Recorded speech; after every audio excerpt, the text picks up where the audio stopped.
Oi, turma. José Carlos de Luca, alguém me tocou? No capítulo de hoje, entrar na festa. Quando o reino de Deus chegar, não será uma coisa que se possa ver. Ninguém vai dizer, vejam, está aqui ou está ali, porque o reino de Deus está dentro de vocês. Jesus. O reino de Deus foi o ponto central da pregação de Jesus. Em quase todas as suas mensagens e parábolas, o mestre se referia às condições necessárias para que o homem pudesse entrar no reino do Pai, dando a entender que o ingresso no reino deveria ser a nossa maior aspiração. Porém, ao longo do tempo, fomos nos perdendo nas interpretações teológicas do que seria esse reino celestial, onde estaria e como se apossar dele.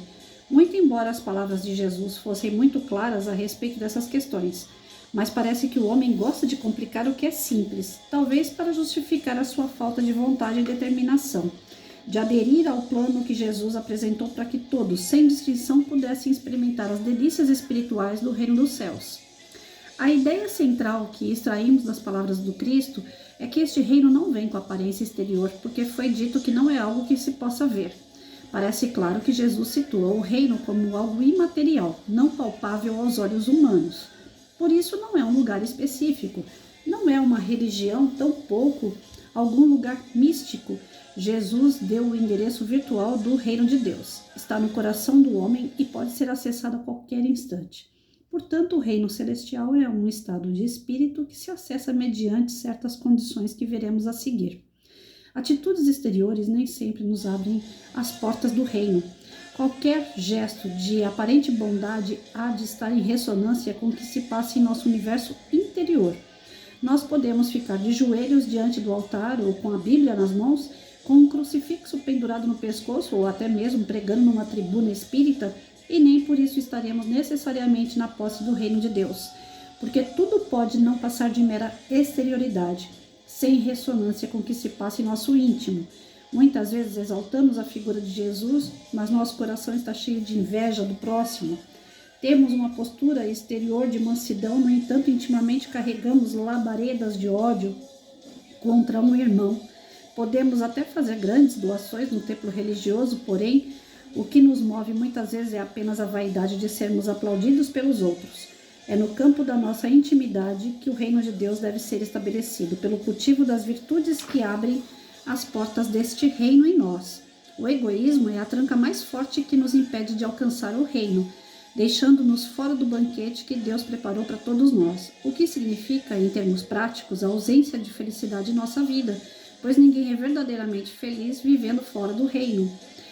A evolução espiritual resulta das experiências felizes que compartilhamos com as pessoas. Por isso é que o amor ao próximo é o único elo que de fato nos aproxima de Deus. A postura egoísta nos tira da corrente divina porque afasta o outro do nosso projeto de felicidade, quando não passa por cima dele para atingir a satisfação dos nossos interesses pessoais. Quando isolamos as pessoas e as prejudicamos em seus interesses e sentimentos, acabamos também nos isolando das bênçãos espirituais e sofrendo o choque de retorno do mal que semeamos.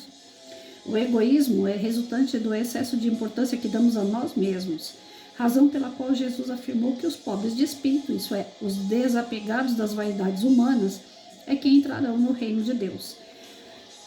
Na feliz expressão de Humberto Ronde, bem-aventurado esse pobre de ego e esse rico do eu. Dele é o reino dos céus. Para tocar Jesus é preciso desinflar o orgulho, esvaziar as ilusões de que somos superiores aos outros em razão de nossas posses materiais ou do nosso saber intelectual. É a hipertrofia do ego que nos faz sofrer, que é causadora da maioria das nossas doenças, pois impede o nosso acesso ao reino, cujas portas somente se abrem com as chaves da simplicidade. As pessoas simples são felizes porque precisam de pouco ou quase nada para se contentar. Em tudo vem beleza e graça, e por isso são naturalmente felizes.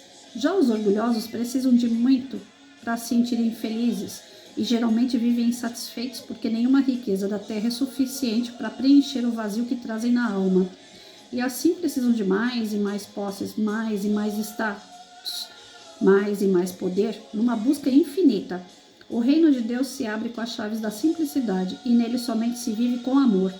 O reino de Deus é o reino do amor, pois o apóstolo João afirmou que aquele que não ama não conhece a Deus, porquanto Deus é amor.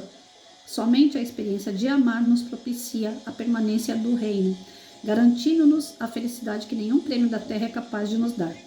Chico Xavier costumava dizer às pessoas que se queixavam de vazio existencial que o que lhes faltava era a alegria que vinha do próximo, dando a entender que o egocentrismo nos retira a experiência mais rica da felicidade, que é fazer alguém feliz. Quando me deparei pela primeira vez com esse conceito de que o reino de Deus estava dentro de nós, logo perguntei a mim mesmo o motivo pelo qual o homem vive tão infeliz, se dentro dele Deus colocou tudo o que era preciso para viver bem. A resposta veio em forma de inspiração, mostrando-me que o reino de Deus é um presente que o Pai Celestial colocou em cada um de nós e que, como todo presente, precisa ser utilizado para fazer sentido em nossa vida. Se você ganha um vestido, o presente só fará alguma diferença em sua vida se você usá-lo. Assim são as virtudes no reino de Deus, que estão dentro de cada um de nós. Somente nos trarão felicidade se as inserirmos em nossos pensamentos, palavras e atitudes. Esse mecanismo de fazer brotar em nós as sementes do reino está bem exemplificado na conhecida oração de São Francisco. Eu adoro. Senhor, fazei-me instrumento de vossa paz. Onde houver ódio, que eu leve o amor. Onde houver ofensa, que eu leve o perdão. Onde houver a discórdia, que eu leve a união. Onde houver dúvida, que eu leve a fé. Onde houver o erro, que eu leve a verdade. Onde houver desespero, que eu leve a esperança. Onde houver tristeza, que eu leve a alegria. Onde houver trevas, que eu leve a luz. Ó Mestre, fazei-me que eu procure mais consolar que ser consolado, compreender que ser compreendido, amar que ser amado. Pois é dando que se recebe, é perdoando que se é perdoado, é morrendo que se vive para a vida eterna. São Francisco nos ensina a levar amor onde houver ódio, isso é, exercitar a virtude do reino de Deus diante daquela situação aflitiva. Mas geralmente, onde há ódio, temos levado mais ódio ainda, e a nossa vida passa a ser um verdadeiro inferno aqui na terra mesmo. Quando formos ofendidos, temos que deixar a semente do perdão brotar, e não dar margem às ervas daninhas da vingança, as quais somente impedirão a felicidade em nossa vida. O Santo de Assis nos mostra quais são as sementes do reino de Deus que precisamos cultivar: amor, perdão, união, fé, verdade, esperança, alegria e compreensão. Quanto mais dermos vazão a esses sentimentos, mais o reino de Deus se expandirá em nós. E o resultado prático disso é mais alegria, mais amor, saúde e felicidade. Os sentimentos de ódio, vingança, descrença, desunião, tristeza, desespero, discórdia nos deixam no reinado do sofrimento. Se a nossa vida está em trevas, Jesus diz que há suficiente luz em nós para sairmos da escuridão. O reino de Deus está em nós. Olhe para dentro de si mesmo e perceba que você não carece de mais nada para ser feliz, porque o poder de Deus está dentro de você. Você só precisa decidir se vai usá-lo ou continuar sofrendo no reino das trevas. Forte, texto forte. E olha, 8 minutos só de leitura, quase 9 minutos só de leitura. Então, um texto como esse aqui não dá para ser lido e deixado para lá cada palavra não, gente. E eu também não vou fazer toda a interpretação, porque, em síntese, a solução dos nossos problemas não está fora, está dentro da gente. A nossa alegria, a nossa felicidade, a nossa saúde está dependendo muito daquilo que a gente está cultivando aqui dentro, né? Então, que a gente saiba cultivar o melhor, apesar das dificuldades. Afinal de contas, nós estamos num mundinho de prova e expiação. Não é fácil a gente ter bons pensamentos, boas atitudes, não cair nas tentações mundanas, não cair na traição, no medo, na omissão, naquela questão da inveja, na questão da corrupção. Não é fácil a gente não entrar nessas erradas, não é fácil não. Todo momento a gente está sendo provado, a todo momento. Esses dias atrás aí eu falei com um aluno meu, falei, corta vínculo daquilo que está te fazendo mal. Corta vínculo com o familiar que não está te acrescentando nada, pelo menos nesse momento. Quando você estiver firme, que você passar por uma fase que agora você está em transição, aí você retoma lá atrás, você vai estar mais firme, você vai estar mais forte, nada vai te abalar. Mas nesse momento você está frágil, você está vulnerável. Então, tem momentos que a gente é obrigado a se afastar de algumas situações, né? E ele falou, tá bom, professor, eu vou me afastar, vou bloquear. Daqui a pouco vai lá e desbloqueia e caça de novo confusão, né? Quando a gente não pode usar essas soluções, essas coisas boas que a gente tem naquele momento com aquelas pessoas, é o momento da gente se resguardar. Aqui o texto está dizendo faça, faça, faça, mas tem momento que a gente não dá para fazer. Tem momento que a gente tem que se resguardar, que a gente tem que ficar um pouquinho quieto, porque a solução não vai vir de fora. Ela vai vir aqui, mas a gente precisa escutar, a gente precisa parar, a gente precisa refletir, né? Ganhar força, ganhar fôlego. Pode ver que soldados em guerra, eles não ficam o tempo todo na batalha, eles revezam, né? Tem momento ali que precisa parar um pouquinho, buscar estratégia nova, fazer novos planos, buscar novos rumos. A espiritualidade, quando vai fazer socorro, né? Eles planejam tudo aquilo e pode acontecer eventualidades. Então eles precisam estar preparados eles precisam estar bem descansados e preparados para qualquer eventualidade. Então nós não somos assim, nós somos impulsivos. Por isso que muitas vezes quando alguém faz o mal pra gente, a gente já dá de volta.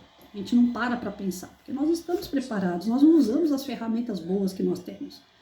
Porque a gente não se resguarda. A gente fica o tempo todo num campo de batalha e dando tiro para todo lado e a gente quer acertar, a gente quer... E não é assim, né? Tá tudo dentro de nós.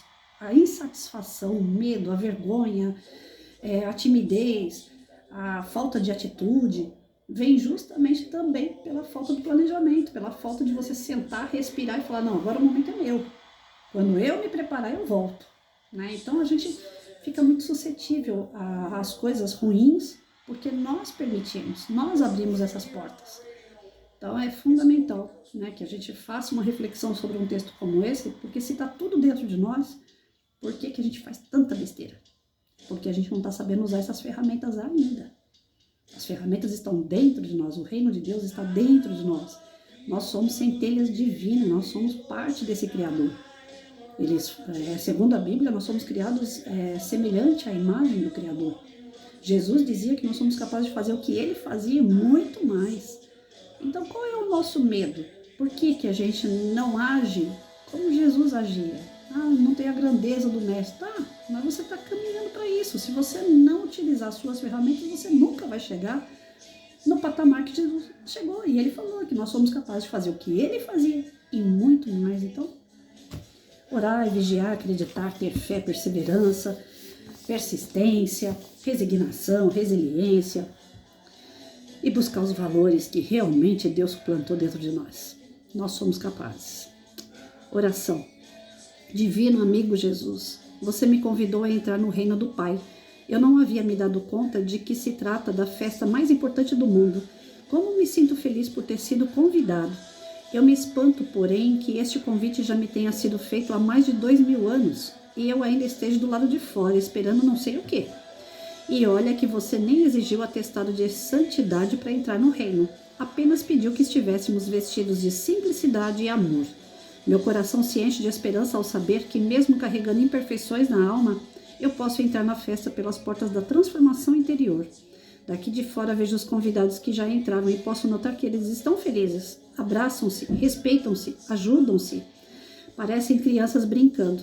Observo que ninguém é melhor do que ninguém e que os mais iluminados são os que mais servem aos outros. Eu quero entrar nessa festa, amigo Jesus. Que esse reino venha também a mim. Você me ajuda a entrar? Eu tenho certeza que Jesus ajuda sim. Amém.